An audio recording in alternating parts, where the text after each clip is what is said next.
presents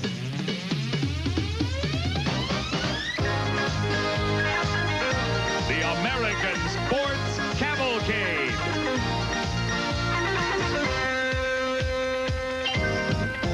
A panorama of speed, color, drama, and excitement. The American Sports Cavalcade.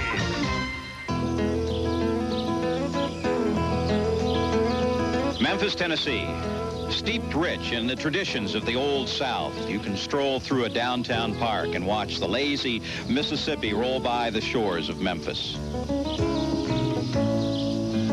Or visit Mud Island, taking the monorail out and see a total representation of the entire length of the Mississippi. Memphis, of course, is the home of the blues and great music. Spend some time at Elvis Presley's home at Graceland. And now Memphis can boast another great attraction, the Memphis International Motorsports Park. This is a multi-purpose racing facility with a half-mile track, a midget track. But today, of course, we focus on the quarter mile of this brand new drag strip.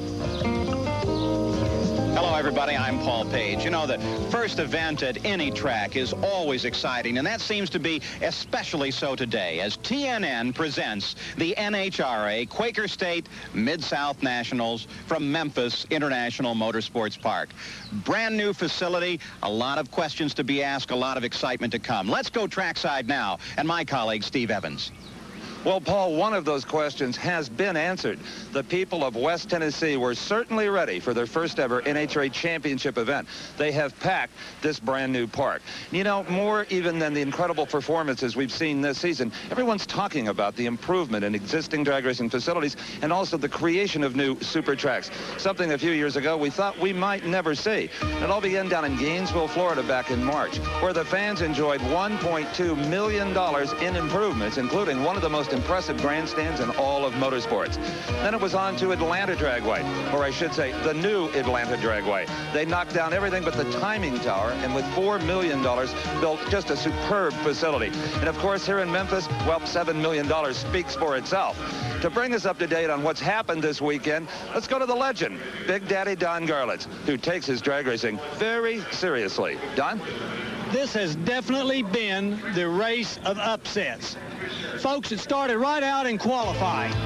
The man that was first into the 4 seconds, our current points leader, and the winner of the last two national events, Mr. Eddie Hill, failed to make the show. Watch this and see if you can tell me what happened.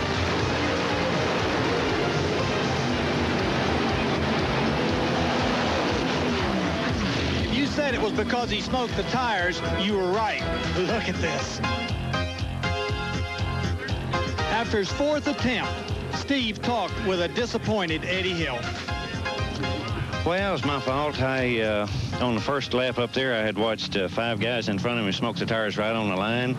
And so to try to compensate for that, I was very easy with throttle. I just squeezed it off the line and then nailed it at about half track and ran 277, but I spent too much time soft pedaling at the early part of the track. So not the car's fault, driver and me doing the tune and tuner's fault. I missed a tune up on this run, still too aggressive for this track.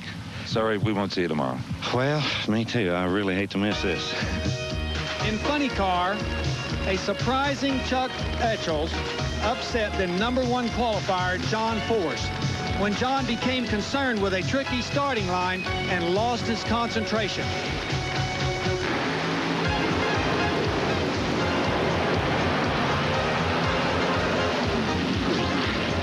John, your 565 was beaten by a 578. What happened? Can I say, brain fade on the starting line. She was spinning the tires, and I was trying to smoke the tires on the dry. I was trying to concentrate and totally did not leave at all. I was concentrating on my brake and trying not to deep stage the car, and I wasn't using the brake handle, and it was something new that we tried, and I cost me a race. Upsets continue to be the talk of the pits when the #1 qualifier, Bruce Allen, was beaten by Tony Christian.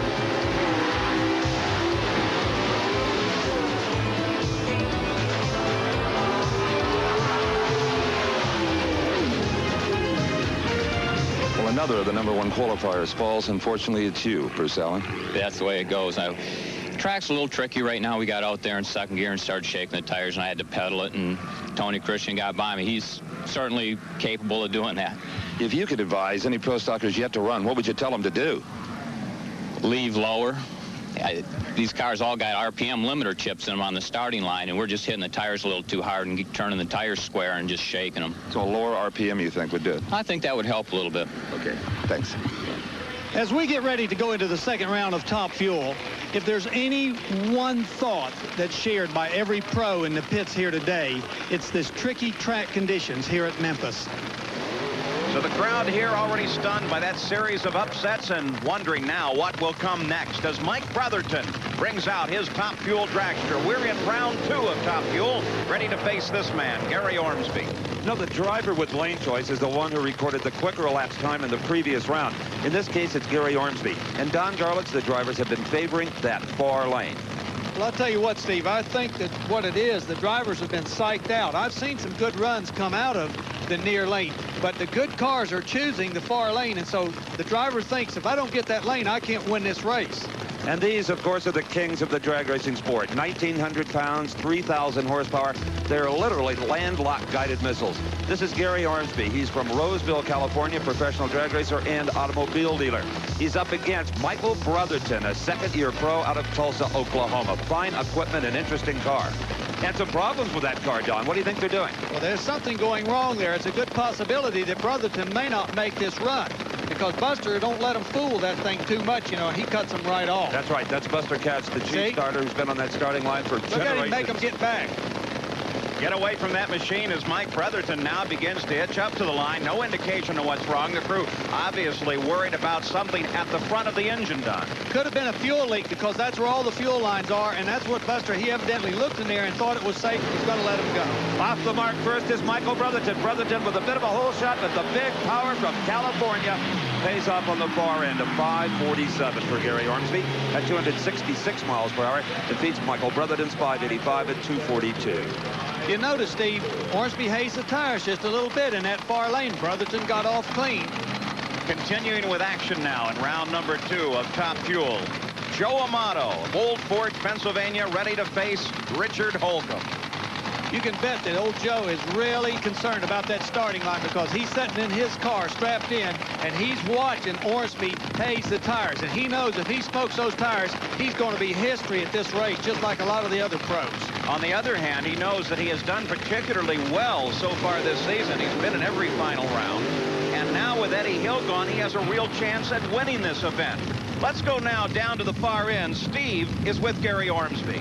Well, Gary, a 547. We're pushing the semifinal round, but those numbers probably aren't going to win here today. No, Steve, the car broke loose out there. I don't know if it's actually smoked the tires, but I could feel it breaking loose out there. And I think we'll have to go back to our combination we had to run before. Well, looking at the tires down here, they all look like they're black tracking, trying to tear the center out of the tire, actually. Yeah, there's a problem with this track and our combination. I think it was a lot of people's combination. But the biggest thing is we changed gears that time to try it. Figured we had a little easier deal than the next round, and that ain't going to work. Good luck to you. Thank you. Let's take quickly a look at these tires, and you can see what I mean. You can see the pattern right here where it's spinning all the way down the racetrack. In some cases, it's tearing the rubber off. Ormsby is not having that problem, but it's only running on this much tire, and it's spinning for 1,320 feet.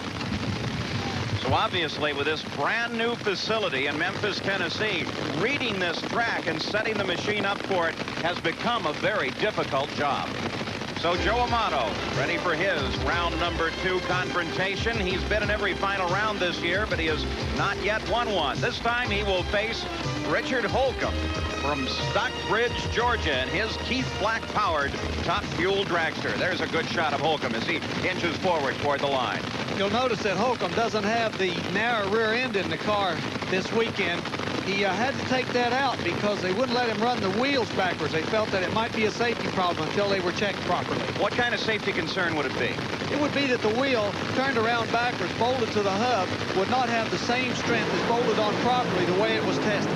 It's Amato off the starting line first. He too smoked the tires a little bit, but manages to regain traction and wins by several car lengths over Richard Holcomb, who departs here having his best day ever in NHRA Championship drag racing. Amato won it at 5:34, 278 miles per hour, to a close 5:38. It was the whole shot that made it look worse than it was. Watch Joe backpedal this car and regain the traction. An unbelievable thing under conditions like this. He shoots right out there in front, moves on down the track, puts a nice open on Holcomb, and is going to win the race. Which is what he did. Let's go to the far end and Steve. I had to pedal it out there. It seemed like it started shaking. I could hear that. And so, you know, I was ahead or right alongside him. So, you know, you take a chance and pedal it, and it came back. We changed the wing, but look at it, still blistering the tires. You know, the car is making so much power. We're just trying to get down the track. The track is treacherous out there. Changed the wing, trying to get more downforce and more traction at the far end. Yeah, you said last time we spun the tires at the finish line and burned the center right out of them. So we put a bigger wing on the car to try and plant it, and it's still real close. You're making progress. Yeah, well, you know, with Eddie out of the race and Dick out, you know, this is the time to try and get some brownie points. We call them Winston points. Joe is referring to reigning world champion Dick LaHaye, who is already out of the competition here. In the meantime, back in the funny car pits, Jim Head's crew makes final preparations, putting in the rod bearings as they are getting ready to face R.C. Sherman in round 2 of funny car. But coming up next, more of round 2 in Top Fuel Dragster.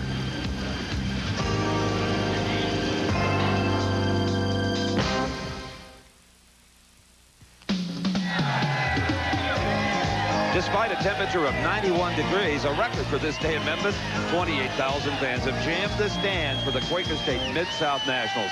I'm Steve Evans, along with Paul Page and Big Daddy Don Garlett, and it's time for more Top Fuel racing action here in round number 2. And coming to the line now, Ray Stutz and Dennis Forcell, almost simultaneous burnouts as they are prepared to do battle. Now, Ray Stutz beat Earl Whiting, who shut off in round number 1. And he will face, of course, Dennis Forcell, who had an interesting round 1 confrontation as he took on the reigning world champion, Dick LaHaye. And LaHaye was kind enough to carry our onboard camera for that run. As we watch LaHaye in the cockpit, we get to see some interesting things. First of all, he stages the car hard with the brake. Then he leaves it out with his left-hand thumb, reaches down and short shifts the car so as to get more traction. Still loses, though. Steve, talk to Dick. Well, the world champion has come out on the short end of a very close race. Dick LaHaye, you said if the car didn't perform well today, you were going to make a lot of changes. It's most certainly it. You know, we've been fighting this thing ever since the first race, and actually at the first race even. And we're going to go back to our old combination, the old engine combination, the clutch combination, and everything. We could get down any track in the country, and, you know, we're pretty disappointed about this whole deal, but, you know, you can't take anything away from Forcell. He ran well, and he beat us fair and square, and that's just the way it goes. There was some talk of even maybe building a new, longer car mid-season? That car's in the process right now. We're thinking about leaving for California in the morning. We'll just have to wait and see if we can make it in time for Baton Rouge or not. Yeah, I hope we see you there. You will.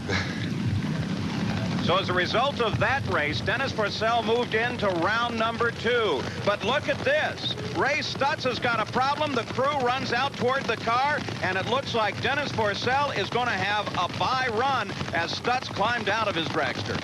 Well, Ray Stutz, the firefighter from Hesperia, California, suddenly found his Top Fuel dragster with no fire whatsoever. And here is Dennis Forcell, the man who defeated Dick LaHaye in round number 1. And you can bet he'll run as hard as he can.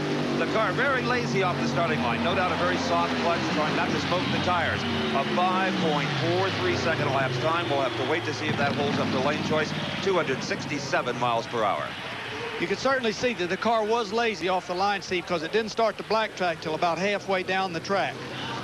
The drag strip quiet now for just a moment as they tow Ray Stutz's Top Fueler off the course. We are back in the funny car pits now. This is R.C. Sherman's pits. There he is looking on as they prepare his machine for his run against Jim Head. Let's go to Steve. Well, Dennis, talk about your contrast. First round, you get the toughest of them all, world champ Dick LaHaye. And second round, you get a freebie. Yeah, well, you got to take him anywhere you can get him in this deal, and you've heard that 1,000 times, I bet. There's a lot of talk about the racetrack. It's tricky. Yeah, it really is. I mean, if there's any race where the crew and the tune-up deal has got the most of winning this race, this is the track. Well, your man, Larry Frazier, nobody craftier than he. Yeah, he's the best. He's been around a long time, and he's really good when he's allowed to do his thing. Don't smoke the tires. Yeah, you can't do that. Okay. Dennis Purcell goes to the semis. A very happy Dennis Purcell as action continues in round number 2 of Funny Car here in Memphis. Darrell Gwynn, the #1 qualifier with a 5:17, is ready to face Frank Bradley. And guys, I believe the secret to Darrell Gwynn's success on this racetrack is this very long wheelbase machine. It has been built right to the NHRA limit of 300 inches. That's a very long car. It offers good weight transfer. Do you agree with all of this, Don? Yes, I do. And he's going to face Frank Bradley, who has another 300-inch car. And Frank Bradley says that he can't believe the traction that long wheelbase generated for him. Frank has even raised the compression ratio on that engine because that chassis gives him so much more traction on the starting line. Well, you build a short car up until just recently to save weight, and that would maybe compensate, but not now, as the weight limit we explained in Atlanta, our last race coverage, has been moved up to 1,900 pounds. I think you're going to see everybody with a car under 300 inches have a lot of tubing on the floor ready to build a new one. I absolutely agree with that, Steve. So Darrell Gwynn ready for his final burnout on a track that has confused many, and you saw that distortion in your picture. That's caused by Darrell Gwynn's ignition, as the man from Miami who beat Robert Reel by a 10th in first round is prepared to face the current speed record holder at over 286 miles an hour, and that, of course, is Frank Bradley. Frank Bradley wondering right now if the near lane is going to hook up for him. He has seen so many of his fellow competitors lose traction there. Darrell Gwynn on the far side, his engine gobbling fuel at the rate of about, well, they'll burn 100 pounds of fuel on a single run, about 14 gallons. Three-staged is Bradley, three-staged is Gwynn. The Christmas tree electronic starting system waiting for the drivers to move forward. Frank is in. Darrell Gwynn nudges those small front wheels into the beams. They are set and ready, and they leave the mark right together. Frank Bradley in the near lane trying to keep up with Darrell Gwynn. He cannot do it. Gwynn's crew like that one. Darrell Gwynn, 5:26. So far, he's controlling this round to a losing 5:48. The winning speed, a big one, 273 miles per hour. So the stage is now set for the semifinal round in Top Fuel as we take another look at that Mississippi River in miniature on Mud Island. And here are the pairings. Darrell Gwynn will face Gary Ormsby. Gwynn has a lane choice with that run you just saw. And Dennis Purcell will face Joe Amato. Amato will have the lane choice. Now, Steve is with Darrell Gwynn.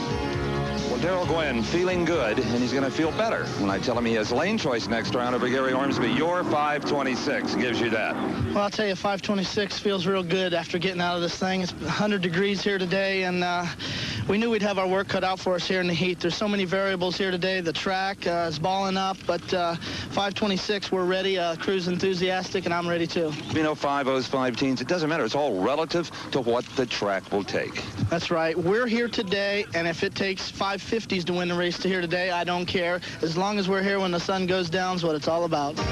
Let's hope we talk 2 more times. Thank you very much. Well, the action continues here at this brand new track at Memphis. And coming up, Pro Stock.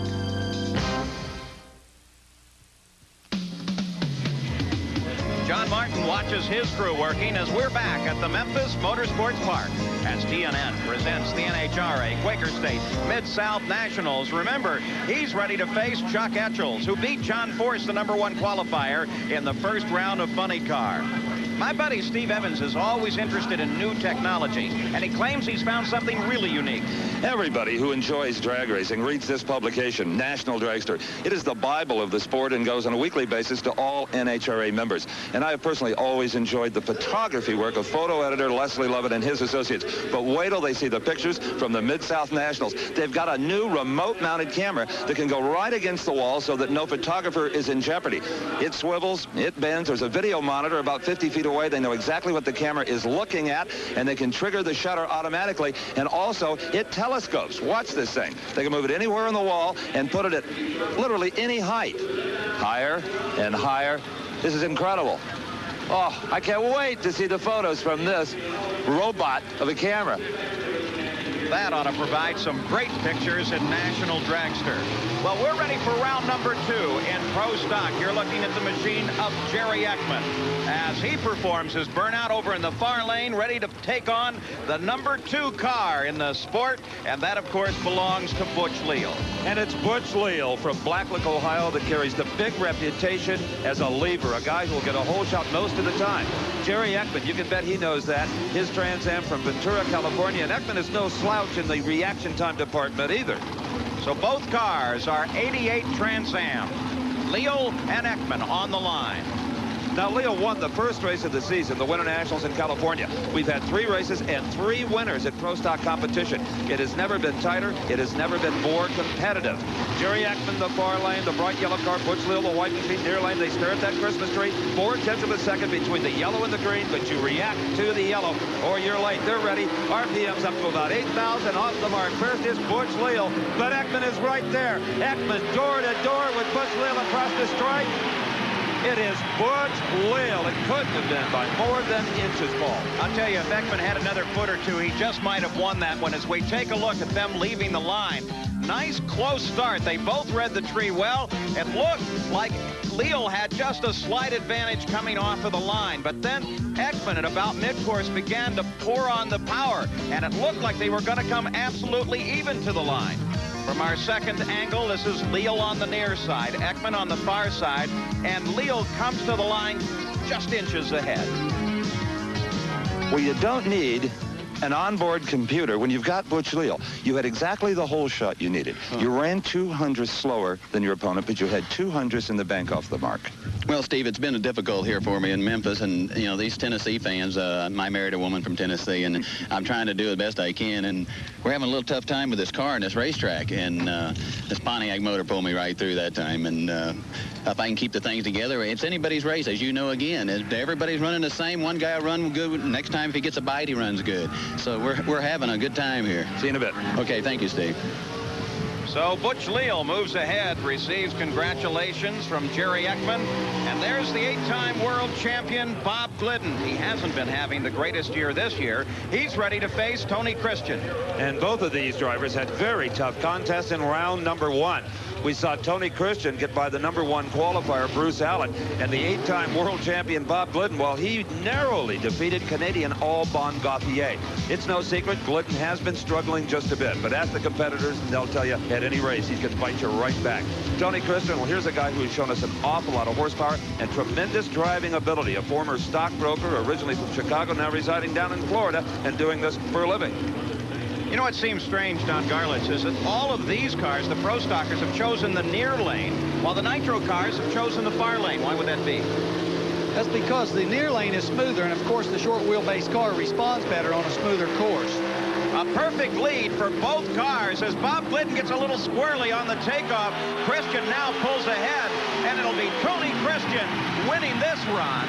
Christian with a 7:56 at 182 miles an hour, and Bob Glidden continues to have problems this season. As we watch this race, we see Bob Glidden and Tony Christian get off the mark even, but Bob Glidden shakes violently and of course gets a little out of shape, and that's all it took, and Christian moved ahead and held the lead clear down to the end. I think the shake was caused by Glidden's power was just not quite up to par. Well, Bob Glidden really has to be scratching his head as he struggles through his 1988 season. This is the machine of Morris Johnson Jr. It's a 1988 Trans Am. He is ready to take on Harry Scribner in his 1987 Camaro. As round 2 of Pro Stock continues, there's Scribner and his machine. Let's go to the far end and Steve. 2 races in a row. Tony Christian has defeated the world champion Bob Glidden. Feels good, huh? Feels great. You watch on TV, you heard that song, when was the last time you driven a Ford? I was singing, when was the last time you thumped a Ford? 7:56. See you next round. There's a man that's enjoying his season. Back at the starting line, Harry Scribner in his 1987 Camaro. It's been a couple of years since we've seen him in eliminations, and he faces Virginia's Morris Johnson Jr. in his 1988 Trans Am. He, by the way, beat Nicholas in a very close race in round number 1. That's right, and he showed that rear spoiler to Bob Glidden at the Winter Nationals, defeating the world champion in round number 1. Morris Johnson Jr. has tremendous reflexes. All he needs is a little bit of luck to win one of these races this season. In the Netherlands, Harry Scribner, where they're having more fun just getting this far today. And off the mark they go. This is a good race in pro stock. It could be another squeaker at the finish line. It is Harry Scribner in the near lane. Oh, that crew will be delirious. Scribner with a 7:59, 180 miles per hour. We watched Morris Johnson get off the line in exactly the same fashion he did it for the Winter Nationals when he beat Bob Glidden. But he's not able to hold on to that lead long as Scribner begins to make more power and starts to move ahead of Johnson about mid-track. And the difference is never made up, and Scribner goes on to win the race. Harry Scribner's yellow Camaro, first to the finish line. He's going to be very, very happy about that one. Well, you know, to consider that the last time Harry Scribner qualified was back in about 1985 to run 7:59 and go to the semis. Great job. Yeah, it's pretty nice. We're enjoying it a lot. Where did all this performance come from? Well, Bill Orndorff and Jerry Ekman have been a big part of it, and Rear Morrison Racing Engines. And of course, Mike Fujita, the sponsor of the car. Well, you're doing a great job. Keep it out. Thank you. Steve, it's been so long since you've interviewed him, I'm not sure he knows what to say or who I am. Back at the starting line, here is Kenny Delco as he's ready to take on Mark Powick as we continue round 2 in Pro Stock. And this man, Kenny Delco, has a very bright future ahead. In this event, he has low ET in eliminations with a 7:49. He faces Mark Powick, who beat Warren Johnson in a very close race in round 1. Mark is from Medina, Ohio, drives that 88 Trans Am. These are two of the brightest young drivers on the horizon, Paul. We're looking at the car of Mark Powick, who was runner-up of the Winter Nationals earlier this year. And here's the car owned by Flip Benito, who's been in the speed shop business many, many years and knows how to set up these chassis and put together these motors. They leave right together. Oh, terrific reaction time on the part of both of them. Dead even to the mid-course. Now Delco goes ahead, and Delco with another 7:49, a 7:49, 181 miles an hour to Powick's losing 7:61, 184. The Orpheum Theater, built in 1928 at Beale in Maine. In Memphis, one of the great vaudeville theaters. As we look at the pairings for the semifinal rounds, Butch Leal will face Kenny Delco. Delco with the lane choice. And Tony Christian will face a surprised Harry Scribner, and Christian will have the lane choice. Kenny Delco having a terrific day. He's with Steve. Well, you talk about service. Kenny Delco rolled right up to our camera, already had his helmet off. Listen, 7:49, you are ruling this race. Well, we're trying. I got to thank Sal DiPaolo and Flip Benito from Flip Speed Shop. He's the one that, you know, backing us. And well, they'd like to thank you for some fine driving, too. Bob Engels picked up the motor a little bit from last race. How does it feel to finally get into this position where you know you're quicker than Bob Glidden and Bruce Allen and Butch Leal? Well, it feels good. I just hope I can cut some good lights and win this race. Okay, we'll be riding with you. Thanks. Thank you. So far, Kenny Delco has been cutting some very good lights here in Memphis. Well, back in the Top Fuel pits, Joe Amato's crew goes to work. They have to face Dennis Forcell so far in the meet.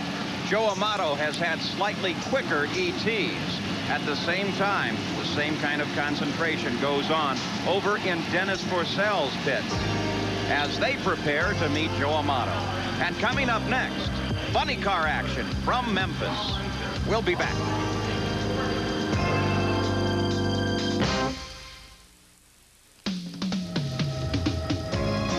We told you earlier about some of the facilities here at Memphis International Motorsports Park. Well, there's also a fine road course, 2 miles, 10 turns, and instead of an S turn like most road courses, here in Memphis, they have an M turn. I'm Steve Evans, along with Paul Page and Big Daddy Don Garland, and here at the Quaker State Mid-South Nationals, it's time for funny cars, round number 2, and that is the body being latched down over Californian Tim Gross. Tim has been such a dedicated drag racing competitor. He's won 2 NHRA national events, often with his car in primer, as you see it here. Well, we understand he has finally, Don Garland, secured enough sponsorship to run the entire series, to buy the parts he needs, and I think you'll see a beautiful race car the next time it appears at Baton Rouge, Louisiana, the Cajun Nationals. He's up against a man from that part of the country, at least the car is, the Candies and Hughes machine with Mark Oswald. That is one tough Thunderbird-bodied car. Well, Mark Oswald has certainly got his eyes set on winning this event. I was over talking to the boys in the pits, They really are working hard and getting those ETs nice and consistent on this tricky track. And consistency may be just a little bit harder to find these days with all of these complex clutches they're experimenting with. Mark Oswald, the 1984 NHRA world champion, would like to win it again for Candies and Hughes. Tim Gross is such a talented guy, not only behind the wheel, but with the wrenches. In fact, he can build an entire funny car if he has to, and he's done it in the past. Tim Gross from Southern California. Mark Oswald over in the far lane. There is no better sponsor, no better prepared car, thanks to that man, Paul Candies from Des Allemands, Illinois. His company very famous on the river for operating a whole string of tugboats, the big ones. And, of course, a very sophisticated operation centered out of Houma, Louisiana, as Candies makes a final check with his driver, and Mark Oswald inches up to the line now. Oswald on the far side. This is Tim Gross to the near side. Buster Couch, the starter, looking down track, everything cleared, ready to roll. Oswald had the lane choice, and he's consistent along with all the other drivers. He's in the right-hand side. They're up right together. Oswald's car appeared to launch harder. Tim Gross throws in the towel. It is Mark Oswald. Boy, you were right, Don. A 5:55, 268 miles per hour. That is just about the maximum that this racetrack is going to take today. Yes, it is. The clutch department is where they're getting that ET. They're really on top of that clutch, that Candies and Hughes team. Back at the starting line, there is the red car. It belongs, of course, to the reigning world champion, Kenny Bernstein, as Bernstein is now rolling to the line, lays the power to it, and he prepares to do battle against Ed McCullough. Ed McCullough has been enjoying one of his finest seasons this year, and Bernie Federle has really been turning the wrenches on that car and getting the performance. While on the other hand, Dale Armstrong hasn't been having such a good year at getting Bernstein's car running good, and he has been definitely struggling. 1988. Well, Bernstein won at the Gator Nationals, but the tendency this year is for him to have problems in the early rounds. Not a good year by Bernstein standards. Let's go to Steve. Well, no one is steadier in this competition than this man, Mark Oswald. A 5:55. That's right where you need to be. She was shaking all the way through low gear that time. I think that's about as good as it gets, but we're just happy to keep the Thunderbird going. Can you describe that shake, the sensation that you feel? Well, that time it was spinning the tires pretty good. When it does that, it generally shakes. It gets awful hard to see, you know. And I just held my foot down, and fortunately it drove through it. A little instinctive driving? Well, with the gearing in the cars now, really, you can't do too much pedaling of the throttle. It's pretty much the way you've got it set up. You got to go up there unless you really have something drastic happen. So now we watch as Ed McCullough brings his car up to the line for his dry burnout, and a bit of smoke off the back of the tires, Don. That'll mean that Bernie Federle has got to give Ed some signals so he knows how to leave the line, or he'll do that again in the race. They're running such a tremendous volume of nitromethane through these cars that the emergency roof hatches are open for two reasons: to try to get a little cool air in there and to let some of those fumes out. I know Kenny Bernstein complained about it when we saw him in Atlanta a few weeks ago. Out of Dallas, Texas, Bernstein, the three-time world champion. Ed McCullough from Hemet, California. Well, there's nobody tougher behind the wheel of a funny car. The man has experienced it all.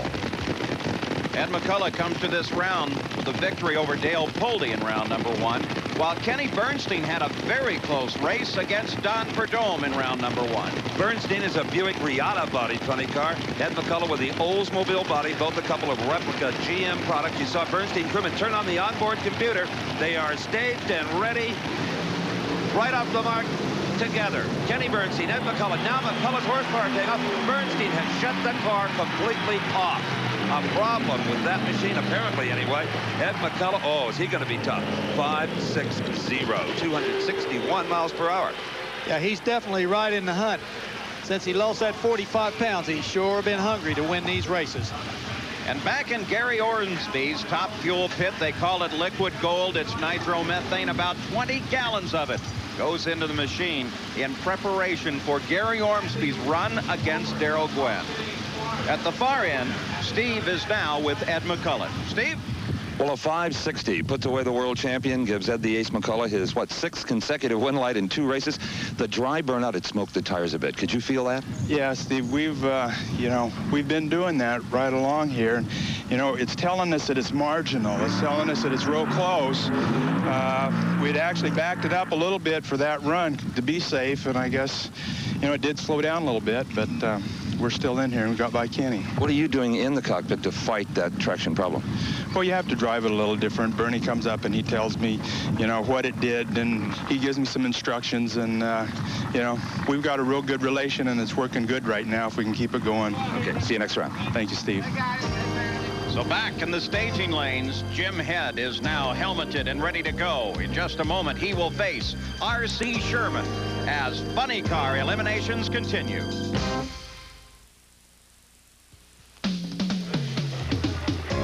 Well, we're back in Memphis. I'm Paul Page with Don Garlitz and Steve Evans as TNN presents the NHRA Quaker State Mid-South Nationals. Well, Kenny Bernstein continues to struggle. Now he's with Steve. Well, guys, as Kenny Bernstein rolled to a stop down here, the car had a pronounced clunk in the drivetrain. Something go wrong, Kenny? Yeah, it broke transmission rear end. Something bad back there, yeah. So you just had no power at that point? No, I left the start line fair. We were, I think, pretty much side by side, and then it just broke, and that was it. It was over with. You know, on a perfect track in perfect weather, that's one thing. But a day like today, it wears on a guy and a crew. Well, you know, we're struggling a little bit the last couple of races with the Budweiser Quaker State Buick, and it's hot. Hey, you're not winning. It's tough. Okay, let's go back to you guys. Well, Steve, out on the line, it's this man, R.C. Sherman, who is now ready to face Jim Head as we continue with Funny Car here in Memphis. Head, who is an engineer, has a different type of a funny car drivetrain. And you'll notice that he has taken the near lane and has lane choice. Question is it a better lane, or mechanically is it better for the car? Don mentioned that this car has an entirely different drivetrain. Earlier, Steve took a look. It takes about 200 horsepower to turn one of these 1471 superchargers. Well worth it, though, when you consider the net gain is about 1,200 horsepower. Now, it also takes horsepower to turn the underdrive two-speed transmissions in these funny cars. Again, about 200. Now, that was well worth it when that lower gear ratio got you off the starting line much quicker. But now, with all the power these cars are building, the final drive ratio and the differential and the underdrive transmission are almost the same. Now, that is not a two-speed transmission in Jim Head's car. It looks like one. It's just a case. There's a shaft running through it. He has no transmission whatsoever in this car. Head says the secret in all of these cars, as far as he's concerned, is the clutch. 4 stages. It is acting as a transmission, shifting gears, if you were, 3 times down the racetrack. In fact, he says the clutch is so important that the engine is nothing more than an ignorant nitro-burning flywheel.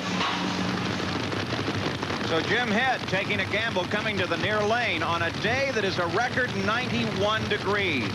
R.C. Sherman formerly campaigned his own funny cars, but has now found a permanent seat and a good relationship with car owner Nick Bonfanti in this machine. It's primarily because they had a little brush with the guardrail a couple of weeks ago up northeast somewhere. Jim Head, well, Paul Page told you he's a graduate engineer from Columbus, Ohio, one of the prettiest cars on the property and one of the most interesting. Now, on a very good racetrack, Don Garlitz, wouldn't you still want a 2-speed? I would. I don't believe that the high gear cars are here yet. They're just a little bit too heavy. Now, if they hadn't put that extra weight on the cars, perhaps we might have got by with high gear. But with the additional 100 pounds, I just can't believe that it's the best way to go. Well, plus Jim Head's car is a bit overweight anyway. It's about 200 pounds over the minimum. That could be an advantage here. It is Jim Head and R.C. Sherman, a good drag race, an excellent drag race. Jim Head, the winner in the near lane, but not by much.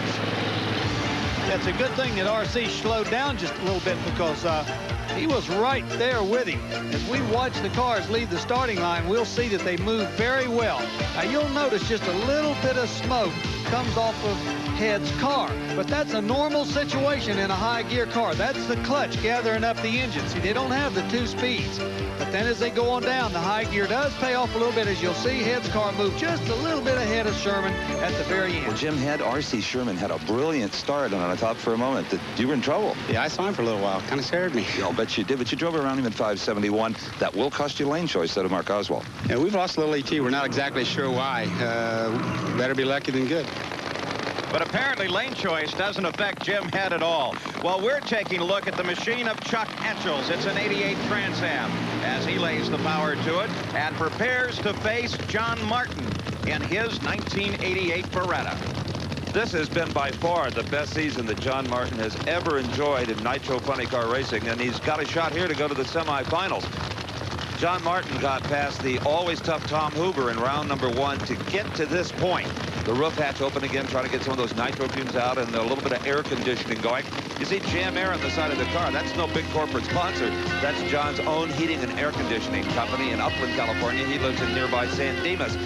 Now, Etchels is the same kind of a story. He's a businessman from Woodstock, Connecticut, and he runs his own team with his own wallet and got by John Force, as we showed you earlier today. Now, a crew chief on this car, the far car there, the pretty blue machine, is Paul Smith, who's been around drag racing, well, since they paved the first racetrack. John Martin and Chuck Etchels on paper, anyway. This one looks like, well, maybe a bit of a toss-up. If there's a lap time exit, it'd have to go to Etchels. Etchels smokes the tires. Etchels is all done, and John Martin had some control problems as well. But Martin, his crew chief, Ronnie Swearengin there, very happy with a 567, 252 miles per hour. Well, they'll be talking in the staging lanes because the near lane has won the last 2 rounds. That bridge, almost a logo for Memphis, carries I-40 west into Arkansas. As we look at the pairings in funny car, John Martin will face Ed McCulloch. McCulloch will have lane choice. And Mark Oswald will take on Jim Head. There, Mark Oswald will have the lane choice. Now, the semifinals and Top Fuel are next. Let's go to the pits and find out what Don Garlits thinks. Behind me, Darrell Gwynn's crew put the final touches on their Top Fuel dragster as Darrell gets ready to go into the semifinals of Top Fuel Eliminator here at Memphis. But I've been doing a little snooping around in the pits, and I'm going to give you my predictions this afternoon. I think that Darrell is going to beat Ormsby in this round because he had a very good 5:26, and in this afternoon's heat, that's extremely good. Now, on the other side of the ladder, it could be a little different story where Amato faces Forcell. The times are very close, 5:34, 5:40, so those cars run real good. So I think it's going to be the veteran and the starting line that's going to make the difference. And, of course, that's old Joe is going to probably come through again with one of those leave you at the gate deals. Well, when you talk about leaving you at the gate, Amato had the best record in the sport for leaving last year. Lee Beard makes final adjustments on the fuel system on Gary Ormsby's car as they prepare to face Darrell Gwynn. We'll be back.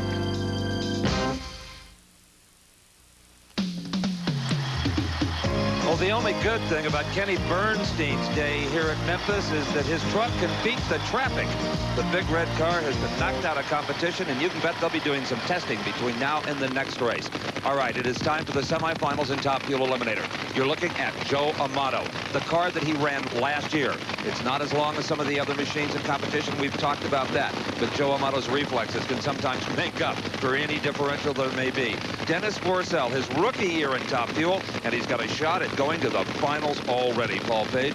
Well, we talked earlier about the longer wheelbase cars performing better here on what is really a very tricky track.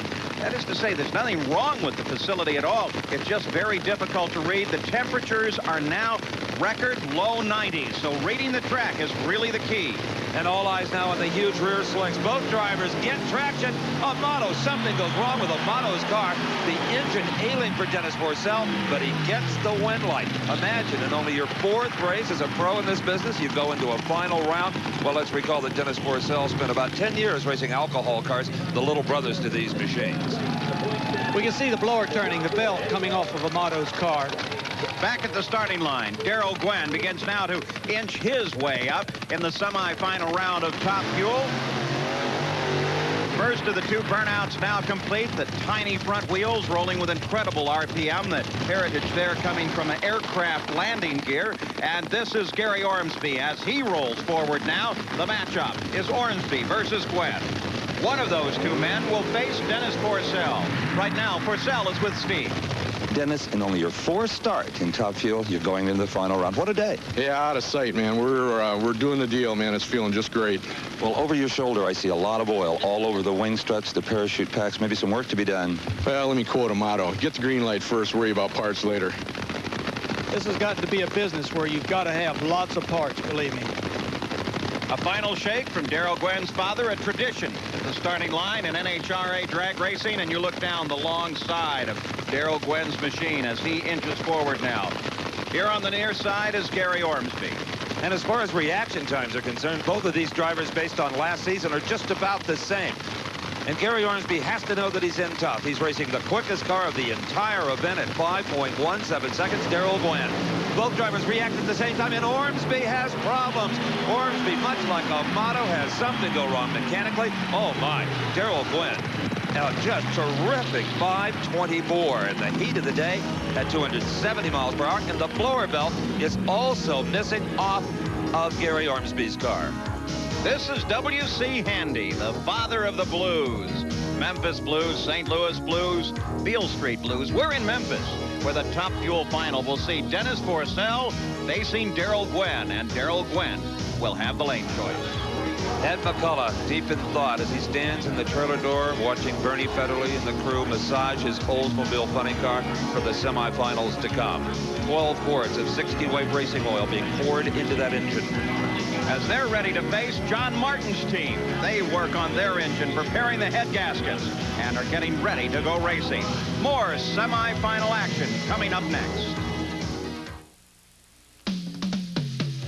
We're back at Memphis International Motorsports Park as TNN presents the Quaker State Mid-South Nationals. 28,000 people having a terrific time. If they think it's hot in the grandstands, they ought to be back in the pits, working as hard as Jim Head's crew is. Head knows that he has got to build some more horsepower if he's to handle Mark Oswald when we get to the funny car semis. We told you before, Eddie Hill didn't qualify. He's probably halfway back to Texas, right? We're back here in the pits. Eddie Hill signing autographs. The fans love it, but I'm sure Eddie Hill is not too happy about the situation, not qualifying at this event. Ed, you kind of got a little reprieve here with Amato going out early, LaHaye going out early, and of course, if Darrell Gwynn wins, they won't put him up there ahead of you. Got any plans? Well, we're just going to try to make up as much ground as we can. We had a lot of luck today with the other guys that should have been further along in the program than they were, going out as early as they did. So good luck for us, bad luck for them. Are you going to go back now and make any definite battle plans for Baton Rouge? You bet. We're going to gear that turkey up. That-a-way. So we'll look for some nice numbers down there. Well, I certainly hope so, yeah. We're just going to try to not smoke the tires. We accidentally found what felt like an extra couple of hundred horsepower this weekend with a couple of little tweaks that I didn't really expect to help, and it worked against us this weekend. But maybe if we can get the thing geared and clutched to where we can get down the racetrack, it might wind up making us some money on down the year. We'll see you there. Okay, see you. Well, actually, Joe Amato did go far enough in competition today to take the points lead away from Eddie Hill for the World Championship. Okay, it's time for the Pro Stock semifinals. First up will be Tony Christian versus Harry Scribner. Don Garlick, some predictions from you. I'm going to have to go with Tony Christian because of his performance. You know, he beat Allen and Glidden earlier, and that makes him plenty tough in my book. Plus, he's a full-time pro on the NHRA circuit. Harry Scribner kind of hit and miss, certainly having a great day today. The 88 Beretta in the near lane, the Camaro in the far lane, a couple of years old, the bright yellow car versus the red and white machine. Buster Couch, the starter, watching both drivers, and a red light. A red light for Harry Scribner. And Don, I think that was just a case of he figured he had to gamble if he was going to beat Tony Christian. I'll tell you what, if he was thinking that way, I'd have to agree. Christian a 7:52 at 182 miles per hour, and he too had a good reaction time. Harry Scribner's, well, he was just anticipating the lights and law. In the meantime, up at the starting line, the wheels spin on Butch Leal's machine as he makes preparations to take on Kenny Delco. I'll tell you something, if Delco beats him, he'll have to beat him with power because I guarantee you Leo will get him off the line. Let's go to the far end now. Steve is with Tony Christian. Well, Tony, you know you're having some impact when you start forcing competitors to red light as far along as the semifinal. 7:52 for you. Oh, 52, good. I stepped up a little bit. I need it against this Delco boy. He's running good. Or Butch. Let's see who wins here. We're down here taking a look with Tony Christian. Come on, Butch. You can bet he wants Butch to win because Butch is the slower of the two cars. The semifinal round of Pro Stock. Will it be Kenny Delco in the near lane or Butch Leal in the far lane that will face Tony Christian in the final round?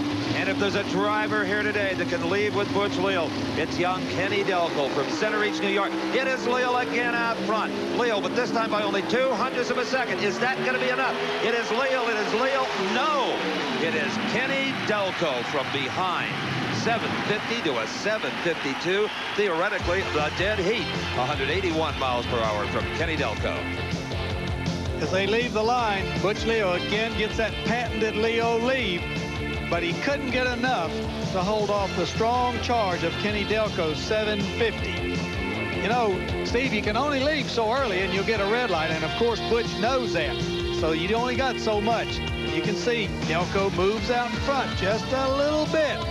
but that little bit was just enough. So now the pairings for the final round in Pro Stock. Kenny Delco will have lane choice over Tony Christian. Now Steve's with Kenny. Kenny Delco, a 750, is going to give you lane choice over Tony Christian. But you know what he told me just before he left? He's going to pretend you're a Ford. I know. That's how bad he wants to beat you. Well, I've run him 5 times already, and 5 times he hasn't made it down the track. Either one of you have... Yesterday I ran him in a time run. He broke the motor. This is an opportunity for a new winner in NHRA National Championship competition. Well, I hope it's me, because we need one. Your fans hope it's you as well. Kenny Delco, what a fine young Pro Stock driver. Now Don Garlitz is in the pits with his semifinal round of funny car predictions. The Candies and Used car nearly got low ET of the meet in the second round with a 5:55 and just missing it by a few thousandths. So I believe that the Candies and Used car with Mark Oswald at the wheel will easily go into the finals here at Memphis. On the other side of the ladder, McCullough should beat the winner in that side. He's running real good, 560. He seems to be real steady. So it looks to me like it's going to be a McCullough-Oswald final. Of course, John Martin or Jim Head may have something to say about that. This is Dennis Purcell's pit area. He's having the best day of his career as they prepare for the final round in Top Fuel. We'll be back right after this.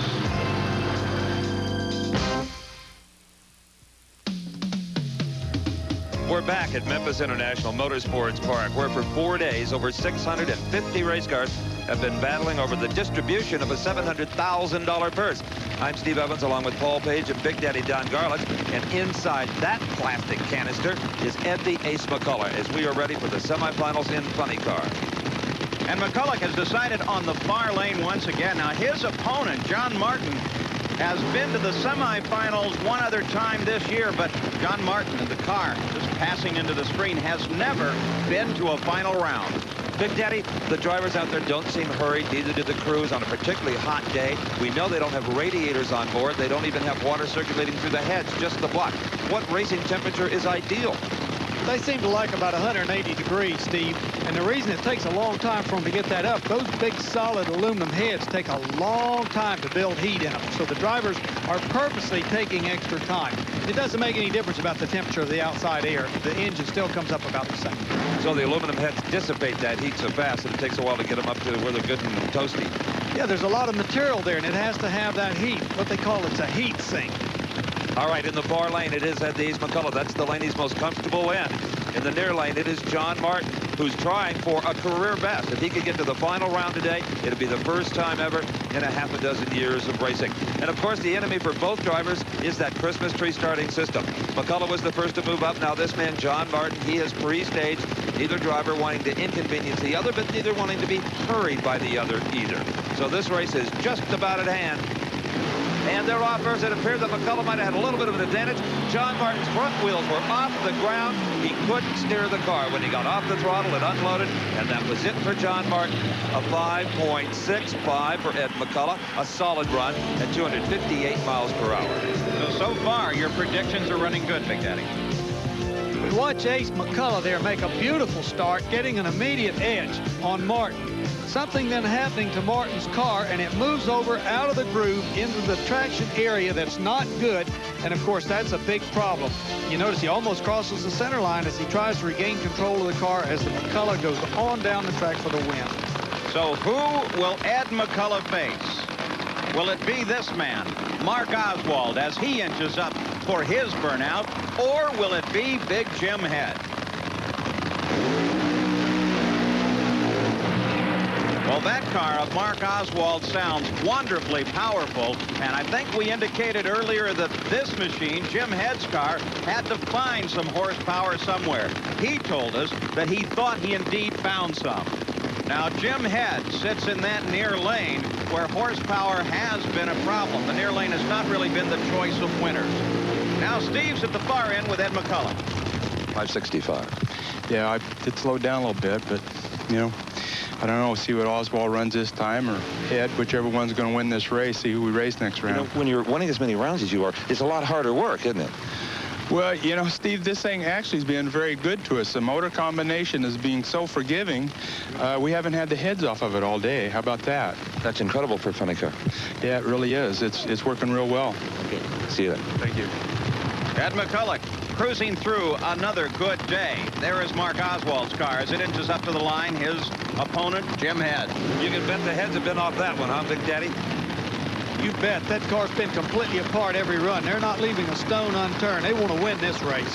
How risky is it? We talked about this a little bit at Atlanta, but with a funny car, how risky is it to not take it apart? The risk that I see, Steve, is that you could have a collapsed oil ring and you could still leak the engine and it would show good. All right, you wouldn't know that until you started the engine for the next race, and then it'd be too late. On Hill's final qualifying attempt, he had smoke coming out of the cylinder because the head hadn't been off of it. All right, we talked earlier about Jim Head and the high gear only combination he's running. The only thing about that is that it tends to load the motor very hard, pull it down coming off the starting line, and he can have some bearing problems doing that. And it's a little bit more forgiving on a tricky surface like this, but it's no advantage after you get going. Well, there was no signal from Paul Candice to Mark Oswald to take it easy, because on the dry burnout, the car hooked up. That dry burnout is kind of an indicator of the run itself. So Oswald in the far lane, Jim Head in the near lane. Only one will survive to race Ed McCulloch in the final round of this Quaker State Mid-South Nationals. Head poised and ready. Likewise is Oswald, both waiting for that flash of yellow. They've got it, and they move pretty much together. Head maybe with an early advantage. The car walks around a bit, and the big power of the Thunderbird pays off. It will be Mark Oswald against Ed McCulloch, a 562-268 to a 565-268. Also, what drag racing? The finest drag racing in the world, Steve. The kind that the fans paid the money to see. Watch them leave the line, almost tied together. But then it begins to happen. A little bit of smoke, but that's normal for the high gear car. Oswald then immediately gains an advantage, picks it up, and goes on to win the race, 562. As we look at Memphis Harbor, here are the pairings for the final round in funny car. Mark Oswald will have the lane choice over his opponent, Ed McCulloch. Now, let's go to the far end. Steve Evans is with Mark Oswald. Well, Mark, Jim Head roared by here yelling, "Who won? Who won?" I had to give him a thumbs down, but to you, a thumbs up at 562. Yeah, it was a close race. It was a real good race. Ours was stumbling a little bit through low gear and shaking. You know, it slowed down a little bit, but we're just happy to get by. Jim seems to think he was ahead of you a fair distance. No, I was ahead of him by a little bit.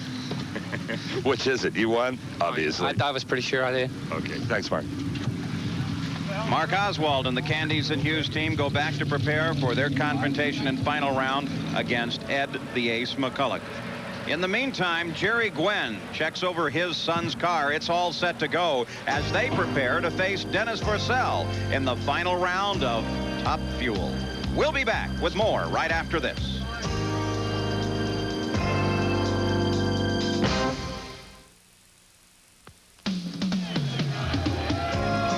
Well, they're hooting and hollering here at Memphis International Motorsports Park because all those fans know the big money is on the line. We're down to the finals in Top Fuel, funny car, and Pro Stock. Pro Stock will be up first. And Don, the temperatures have cooled off, a little more comfortable for everybody, and it could really affect the racing on the way. What happens is, Steve, when the sun goes down and that temperature comes off of that track, the traction actually gets better. This would be an advantage to these cars.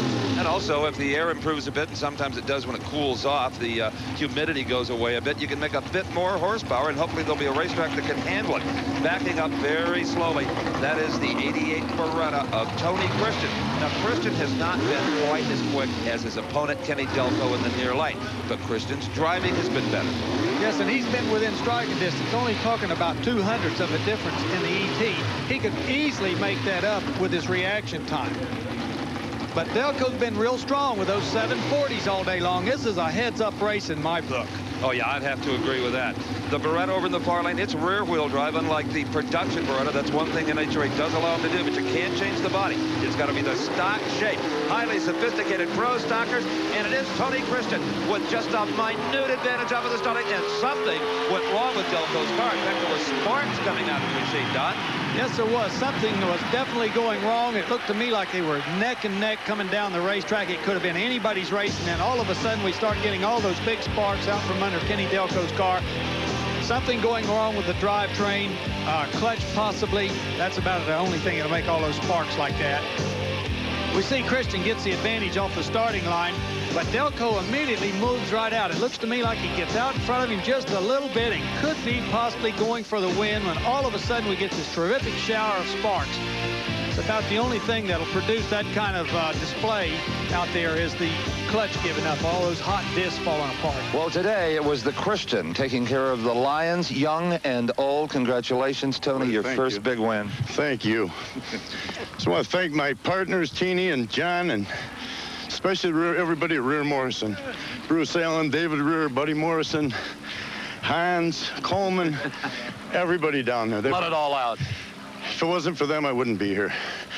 You know, Kenny Delco had some problems. I had all the ingredients to be a terrific race. Kenny, come in here for a minute, if you would. Some sparks. Apparently, engine blew up, huh? Engine blew the motor up. Get a Rear Morrison piece. Get rid of that Ingles piece. They're not fast enough. Well, they were today. That was a good run. And that's for my wife's birthday. I told her I'd win this one for her birthday. Today's it. Tony Christian, been racing for over 20 years. He did it today. At 40 years of age, he scores his first Nationals victory. The funny car final is next, and for his prediction, here's Don Garlett. The funny car final brings us two seasoned veterans, Ed the Ace McCullough and Mark Oswald. Both of these cars are almost even, a 565 and a 562. But that 562 by Mark Oswald gives him lane choice, and that puts him in the lane that he likes the best. And anytime that you're thinking right, you've got an advantage. And also, he had a 555 in the round before. So based on that performance, I'm going to give the call to Mark Oswald. So that's the way Don Garlett sees it. The final round of Funny Car and Top Fuel coming up right after this.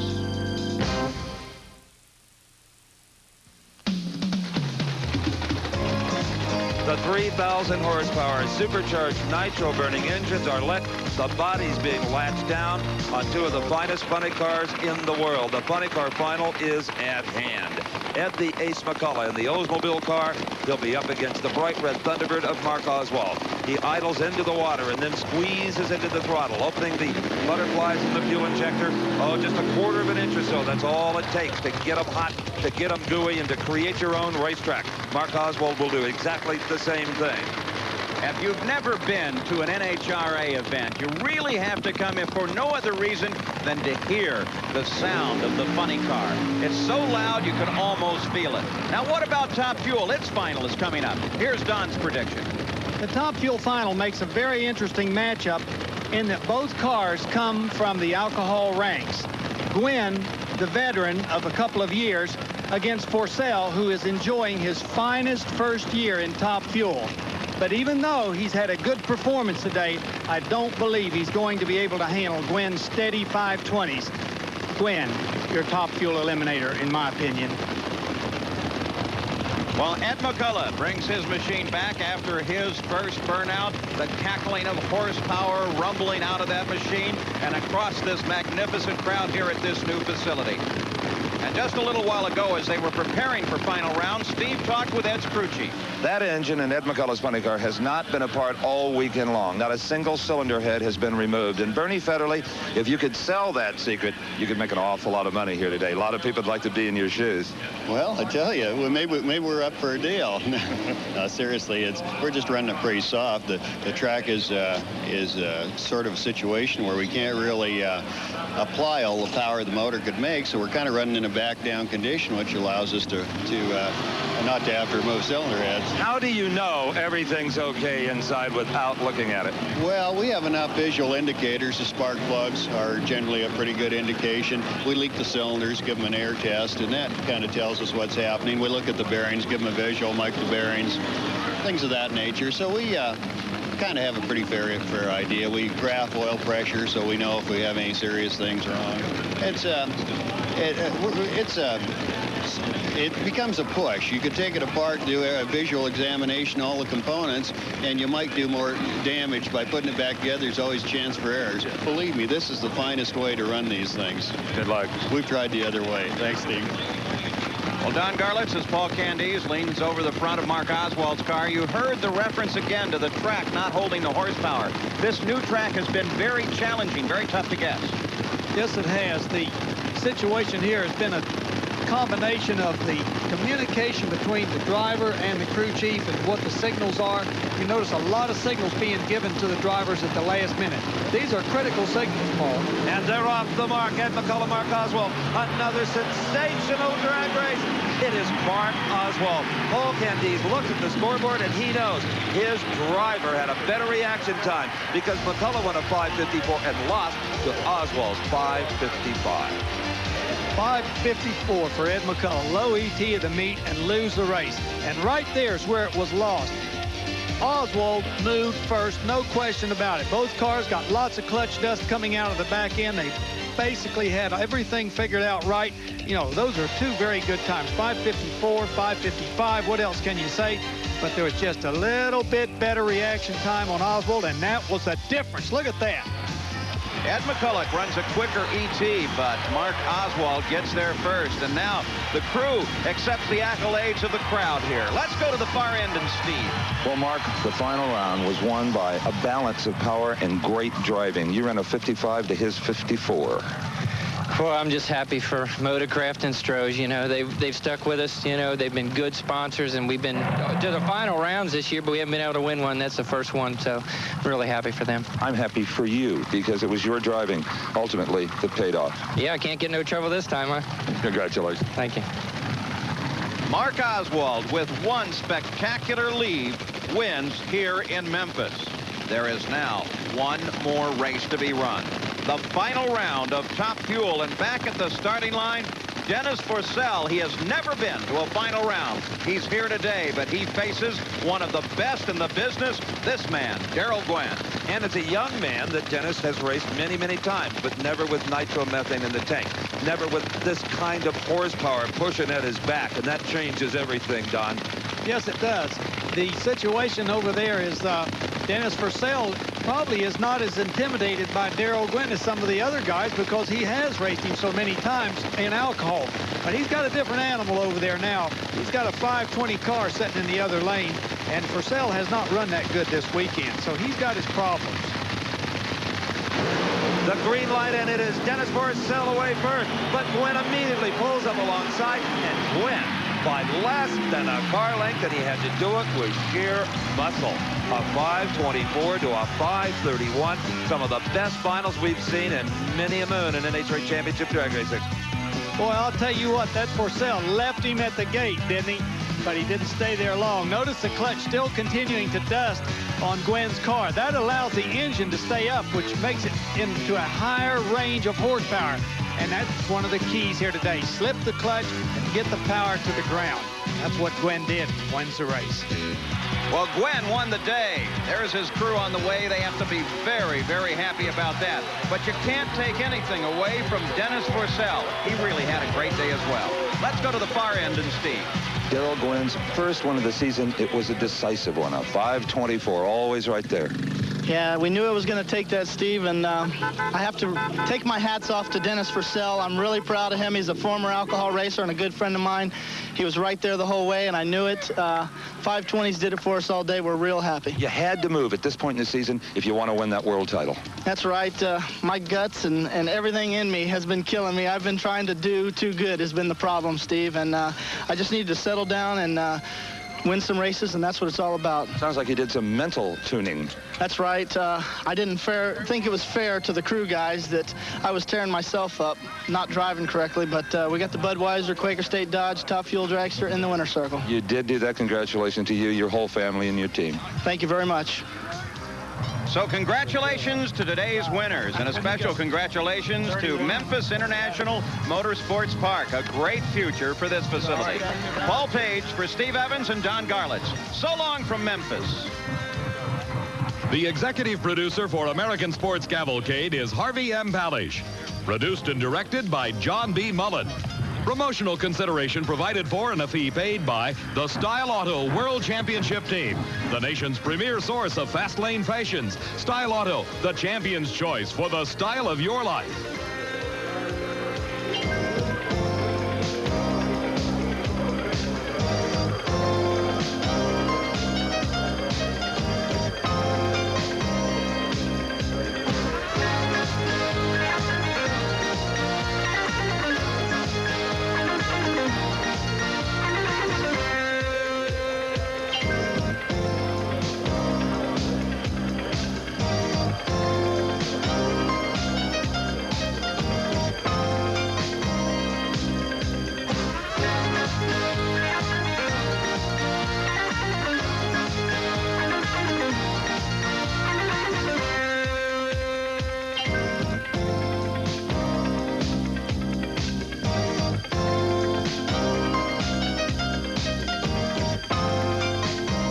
The American Sports Cavalcade is a presentation of Diamond B Sports.